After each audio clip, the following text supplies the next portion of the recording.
Welcome, everyone. I'm Ivy Rivera. I'm a psychic medium, a Taino airwalk. I own a school called the Ivy League Psychic Academy. Today's class is Finding the One. Now, finding the one, finding your right romantic partner, is a shortened, smaller version of an official class that's up on the Ivy League website called Reaching the One. That's a 2-hour-long training full of exercises and in-depth detail. So check that out if you enjoy what you hear tonight and want to learn more. In regards to finding the one, this is probably the most common question I get asked by clients, and I find that my answer is often a bit disappointing for them. We all want to have free will. We know that we want to be free, to make our own choices, and that freedom is truth. But when the universe gives you a big plate of free will instead of something very specific, very directive,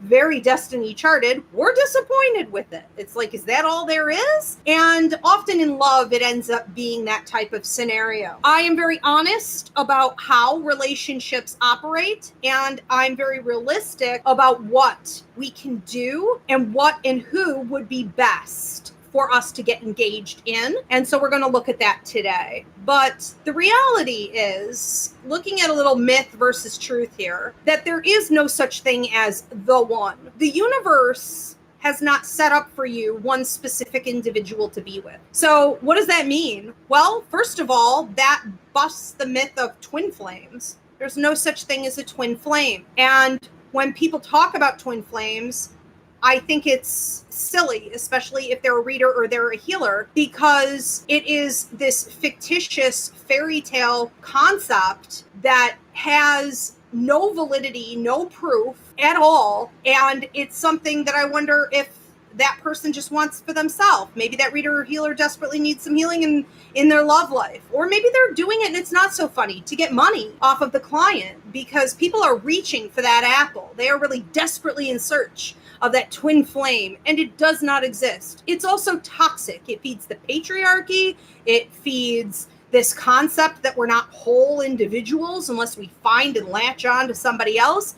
None of this is real. None of this happens. No one's coming to rescue you. It doesn't work that way. And you want to be very careful where twin flames are concerned and people who promote twin flame ideas. But it's also slightly under that in toxicity is this desire to find the one, this concept that there is, in fact, a right person to be with, to commit to marry, and that we don't have the real deal until we find that one. And that's really misconstruing what we did when we signed our life contract and came to Earth.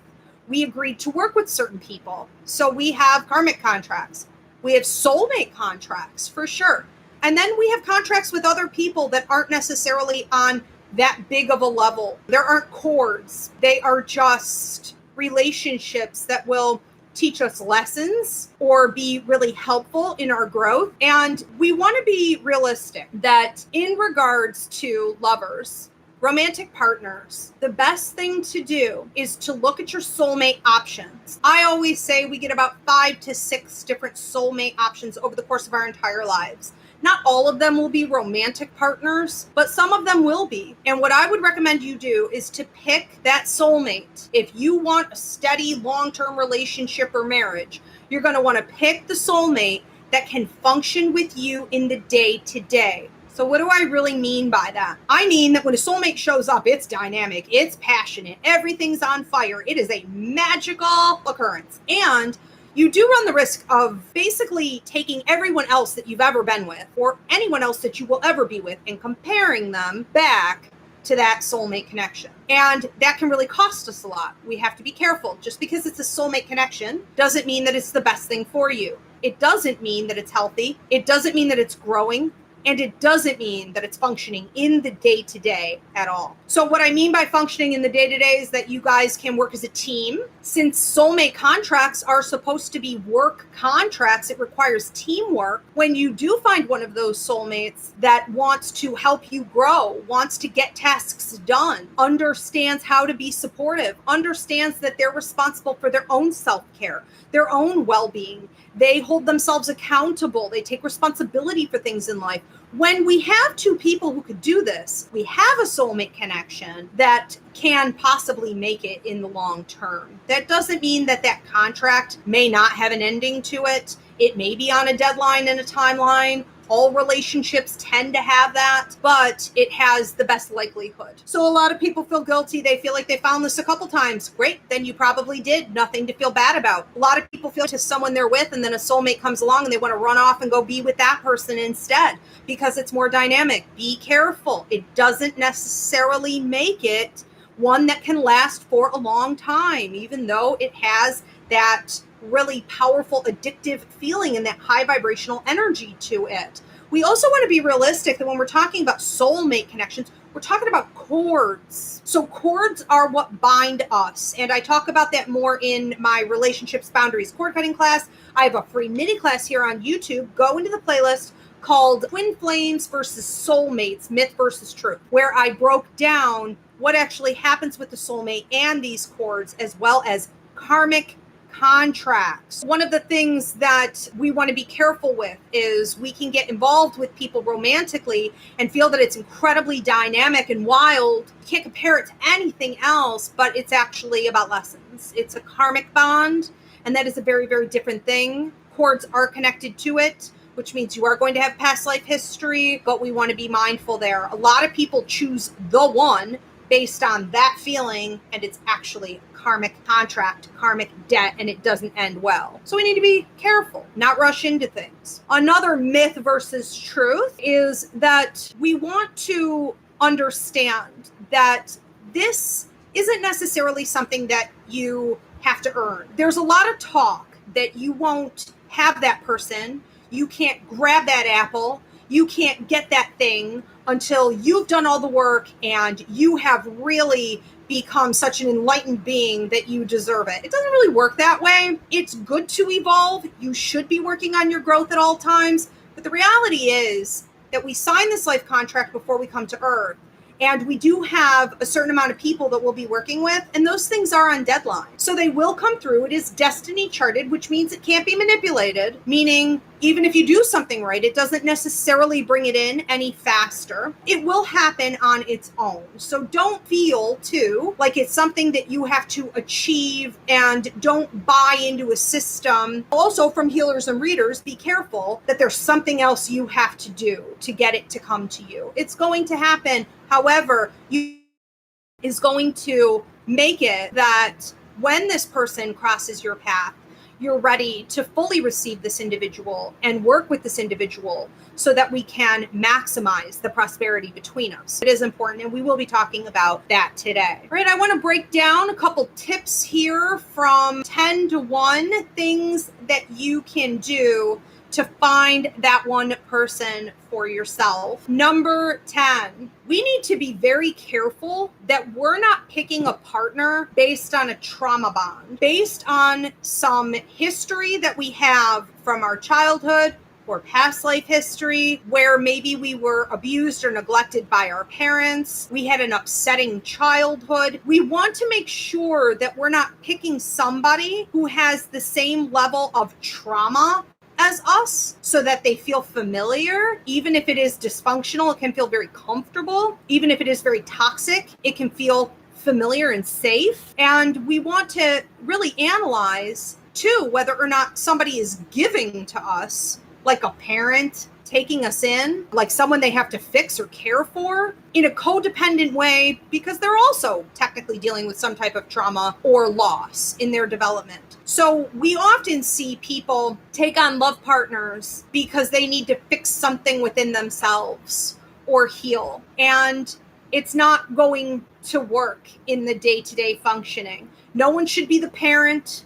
We should have two partners, and it shouldn't be based on trauma and trauma reactions. That can look a lot like soulmate connection. I also want to say that empaths, especially at the third and the fourth levels, will attract, research shows, narcissists and sociopaths more than any other group of people. And in the empathic awareness class, I break this down in some great detail. As an empath, you have to be careful, remembering that you don't attract to you what you are. Law of attraction says, well, whoever you're attracting, that must be who you are. That's not, especially with empaths.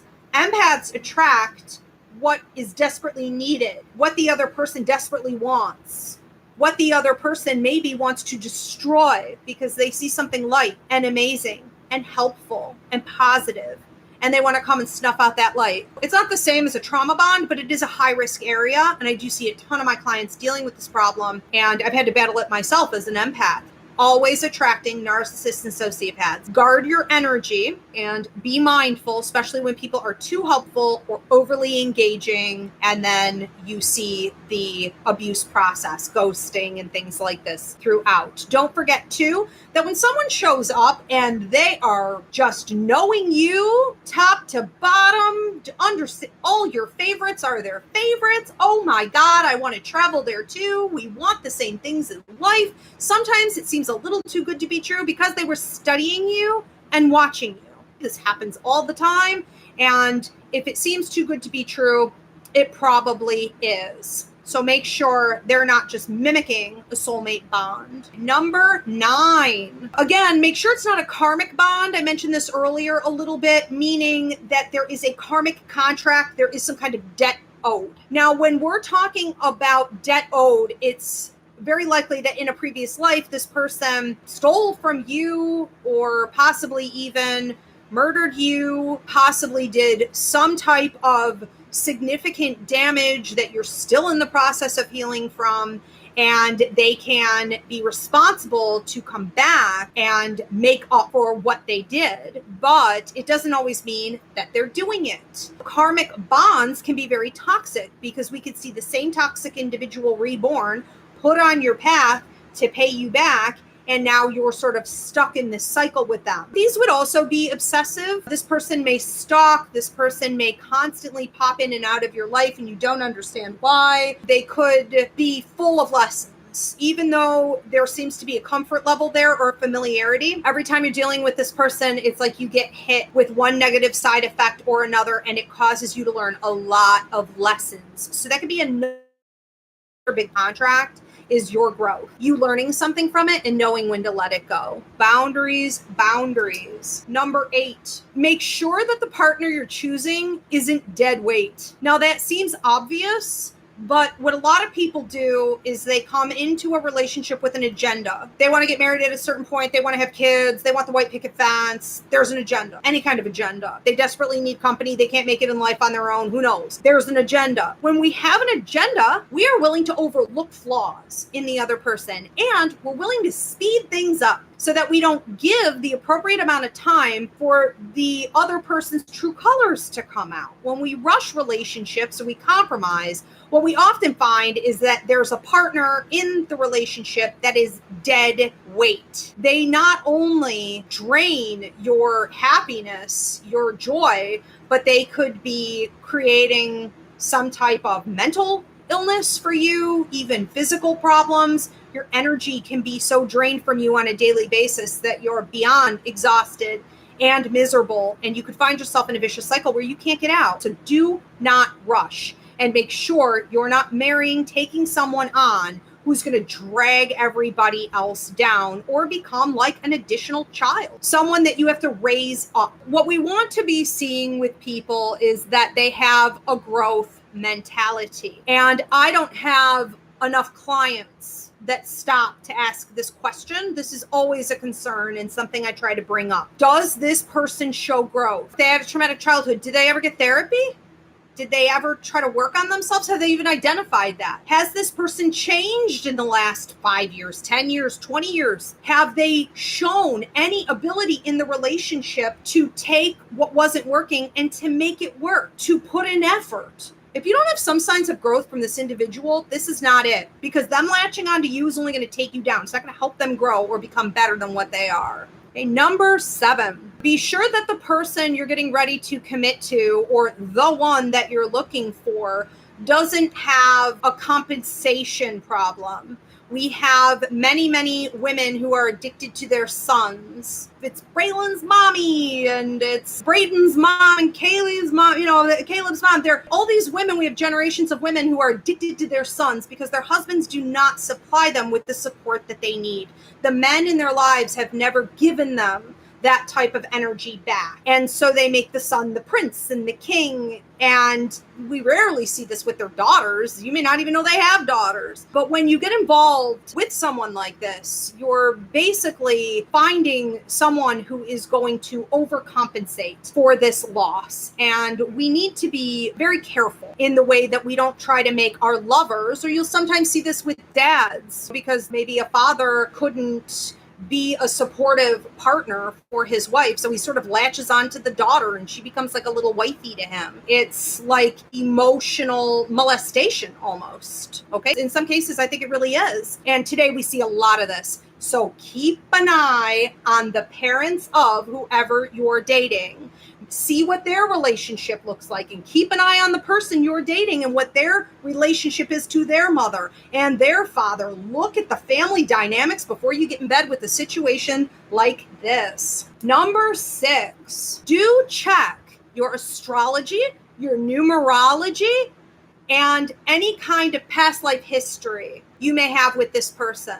You don't know how to look at past life history? I do these readings, but you can also talk to your Akashic record guide. Your Akashic record guide holds all of your past life history, and anytime you meet someone new, you can go to your Akashic and say, can you show me if we have any history? If so, what were we? What did we do? Was it positive? Was it negative? This can really help to clear up whether or not it's a karmic bond, it's a soulmate connection, or it's just a nice connection. It could also be problematic and come with a lot of red flags that you would have overlooked. When we look at our numerology, a numerology chart, Danny Johnson, our numerologist, does those. Christina Del Rey, our astrologer, does synergy charts, and I do life contract readings where I can answer this for you. We see that in our numerology, we'll have number patterns and numbers that match up. We can also see things like gaps in numbers where the other person fills it in really nicely. And when we look at astrology, Vedic or Western, you should see some synergy there. That doesn't always mean that there are chords, that it's soulmate or karmic. It could just mean that you have nice synergy with the planets in the houses, and that can make for a really highly functioning relationship. So there is more out there than just that soulmate bond, and it really shouldn't be overlooked. But you should know also if there is past life history, what it entails, and a good synergy chart can show you that. But you also want to look for North Node connection. So we talk about past life, we talk about South Node, we're talking about North Node, we're talking about work that you have to do together in the future, in this life, maybe even in future lives together. So that North Node, for me, if I know that's a soulmate connection, I have South Node and North Node, that could be one I can work with. That may be someone that I choose to keep around. But without these charts, it can get really tricky to know. Number 5, let's look at that North Node connection. Make sure you have it with this person.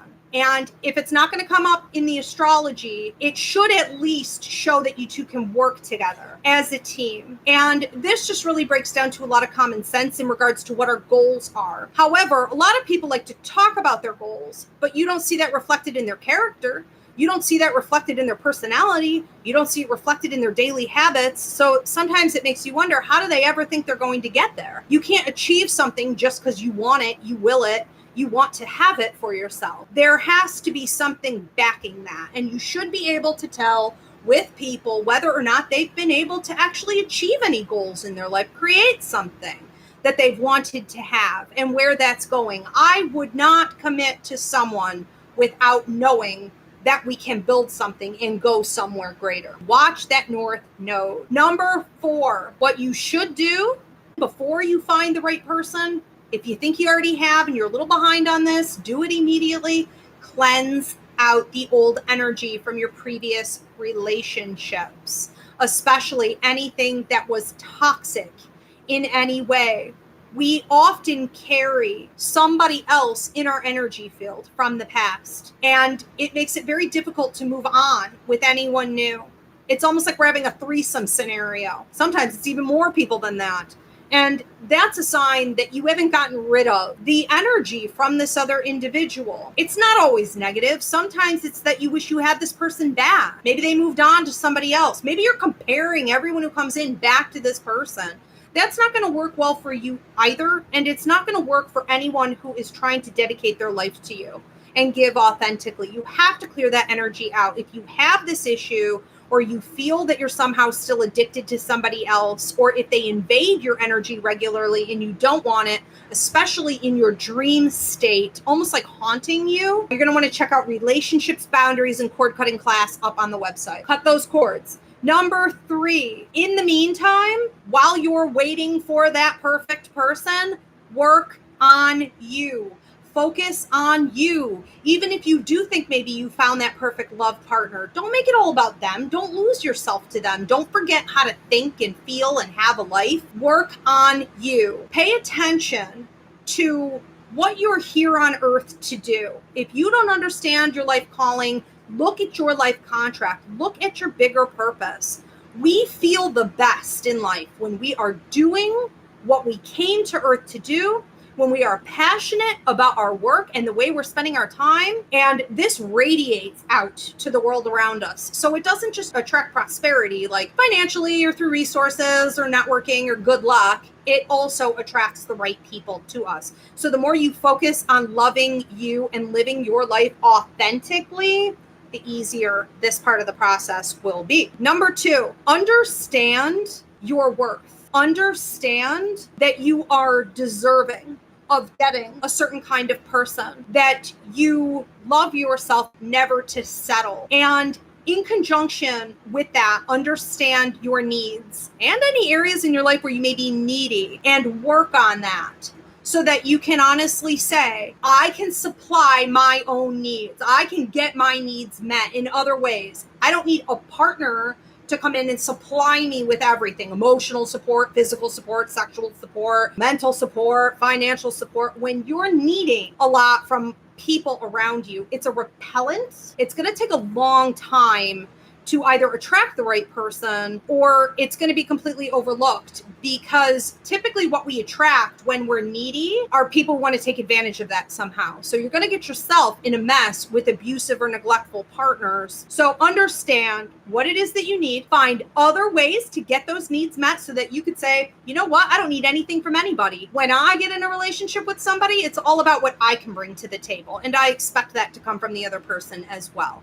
That's how we have a nice mutual partnership. Number 1 tip that I have for you guys today is to get out a piece of paper and a pen and write down 15 things that you want to attract to you in a love partner. If this person lives overseas, they will be finding their way to you. If you are specific on random little details, like if my tire blows out on the side of the road in the middle of the night, this person doesn't just send AAA, they drive, no matter how far it is, to come and meet me to make sure I'm okay. Whatever it is, get specific. And on this list of 15 things that you are claiming in a partner, you want to make sure that you've eliminated anything negative. So if you have negative talk, especially even in your mind, no, I don't want that. Well, I never want another cheater. Well, I don't trust anybody. Well, I don't want to be bothered with a man. They just steal my energy. No, I don't. Get rid of all that junk. Leave it there in the past. Bury it and take what it is that you do know you want and you are deserving of. Write it down, fold it up into an envelope, put it away for 6 months to a year. And if they haven't arrived by then, take it out and read it and remind yourself of it and keep waiting. Having clients do it, it works like a charm. It's really just law of attraction and manifestation. But you have to be careful what you ask for. You want to do it right, and you want to make sure you're doing all these other things in the meantime. It's not a substitute for anything else. Yes, and I have a class up on the website called Karma, Contracts, and Past Lives that would help you with this. The one that goes in conjunction is relationships, boundaries, and cord cutting. Because karmic contracts are often toxic, not always, but often. And one of the things that can happen is that you feel again, drawn to that person because there is past life history. So there could be a lot of familiarity, and we're confusing that for being something good and positive. The other thing that can happen with a karmic contract is that you meet the person and you feel like you can't stand them. You just want to punch them in the throat and they didn't even do anything wrong. You don't understand why you're repelled by this person. That could be because of what they did in the past. So we can have some very dynamic reactions in regards to free will. Where our free will lies is in how we react to it. Do we learn the lessons? Do we set boundaries? Do we get entangled with this person and make foolish mistakes? And one of the things we always have to remember is that it is our choice to sign off on a contract, cut cords wherever we need to, and sign on to a new contract to protect ourselves. So you absolutely have free will, even in that. It doesn't matter. If the one you're supposed to be with lives far away, it's not really going to matter, because in the contract that you signed onto before you came to Earth, you already figured all that out. So there's going to be some kind of a work connection, a travel, something could happen, and the person has to, maybe even, heaven forbid, tragedy often brings soulmates together. Talks years before a pivotal point often brings soulmates together. So we see a million reasons why soulmates would be crossing. I met Polly, that's a great example. We were both off Tinder, heard that we should get on, uploaded it, and within 24 hours of uploading it, even though neither one of us wanted it, we listened to our intuition, uploaded it, and the only reason I met him was because he was working in town. And so anyone within, I think it's like a 10-mile radius or a 1-hour radius, well, he's not from here at all. So that would have never happened, but he was traveling through for work, and we just happened to ding at exactly the right point. We talked the next morning, and we shut down those accounts. So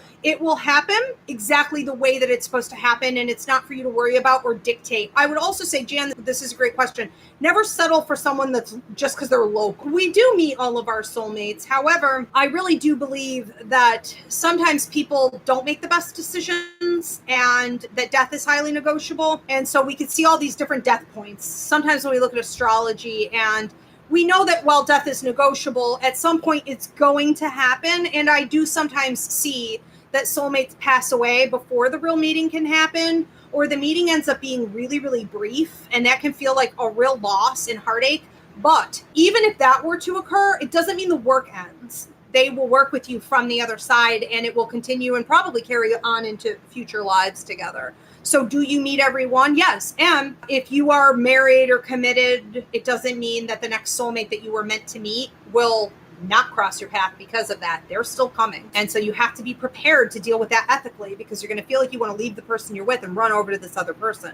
And you need to still be moral and ethical on how you handle that. I would say that it's not really necessary. I find that a lot of people come with work contracts. I'm one of them. So while I don't really make it a top priority. I could take it, I could leave it. I find that a lot of my clients come with work contracts and they feel the same way, that they don't really care. They have trouble making a lover a priority, and they're definitely not going to sacrifice their work or any of their life plans for someone else. I find that these people are also really authentic in relationships. It can really give really freely because they're better balanced than a lot of people who need or want romantic partnerships a lot. And so I think that there are perks to not having them. I think, though, that societal standards will certainly pressure you into thinking you want it or thinking you need it. What I would start with, if I were you, is looking really at how you feel about romantic partnerships. Do you not have them because it's not a big priority?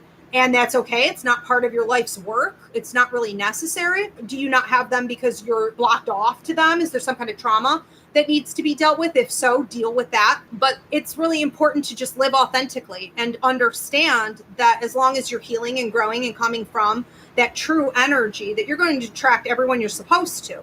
And don't forget that soulmates are not always necessarily romantic partners. So just because you're not getting involved romantically with people doesn't mean you're not working with your soul tribe. That's probably not true. That I don't see. I don't know that I've ever seen anyone come to Earth and not have any soulmate ever cross their path. I think that maybe you're feeling that romantically, but I would say that if you're feeling that with everybody, like you have never ever met a soulmate and you're up there in age, you're maybe in your 70s or 80s tuning in, I would think that that's odd and that you've been doing something to block that or to negate it. However, if you're young, it's certainly possible you haven't yet. That's fairly normal. I do see a lot of people not meet their first one until they're around 25, 27. So that can happen. But if I'll say to you what I said to the last person who said, what can I do? I've never had a romantic partnership. I think it's important to look at why that might be. Do you have any blocks in relationships in general? And one of the ways that we can all make sure that we are ready for members of our soul tribe is to keep developing, making sure that we're giving out to others around us. So keep your head set and it'll happen. We all came here to work, so we all have work partners. I love that. But listen, I mean, that's why too, numerology, there's so much truth in this because that's just how Spirit showed me to do it. And everything on TikTok and YouTube and everywhere else is like, don't go over 6 things. It's 5 things, it's 6 things. Spirit was like, nope, it's 15 things that you're supposed to do.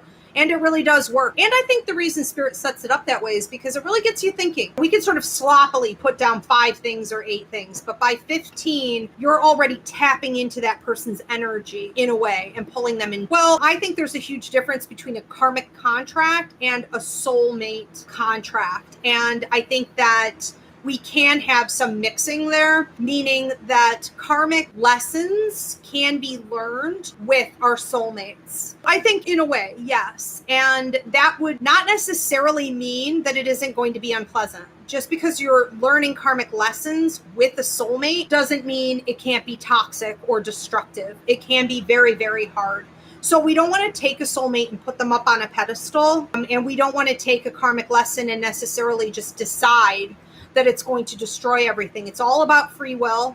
It's all about people being willing to be honest, correct their wrongs, grow, and learn and work together as a team. So yeah, it can happen. And I do find that most of the soulmates that are worth sticking with do put you through a lot of karmic lessons, or they at least help you to understand what your karmic lessons are. So if you have things that you need to work on, a supportive soulmate can be there like a mirror for you. Yes, a pet can be a soulmate. Absolutely. I have found that sometimes other soulmates, whether it be from past lives or earlier in your life, if they did pass away, they could actually reincarnate as a pet. So we not only see pets being soulmates, we see old soulmates reincarnating as new ones. Please do give this video a thumbs up. Subscribe if you enjoy what you heard here tonight. Thanks, everybody. Thank you, Polly. Very welcome. Thanks, Spirit. Have a good night.